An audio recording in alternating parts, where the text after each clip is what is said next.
Hey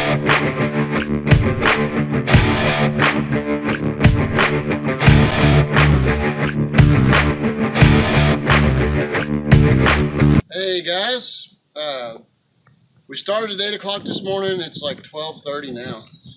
That is where I used to lose a lot of time when I did estimating, is the time to go get materials and set up. So like this morning, we came and aired up tires and checked fluids and loaded scaffold and sawhorses and ladders and walkboards.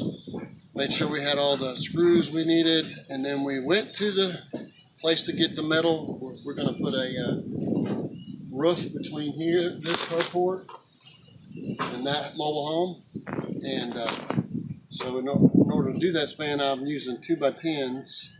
They literally can have a dance floor up there when we get through. And so anyway, all this time to get here to the job, pick up wood at Lowe's, pick up metal at Metal Central.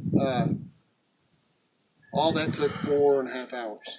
So that is where I used to lose a lot of time, because I could figure out how much time it took me to do something after a while, but I would forget about the time to go get the materials. So here we are, 4.5 hours into the job.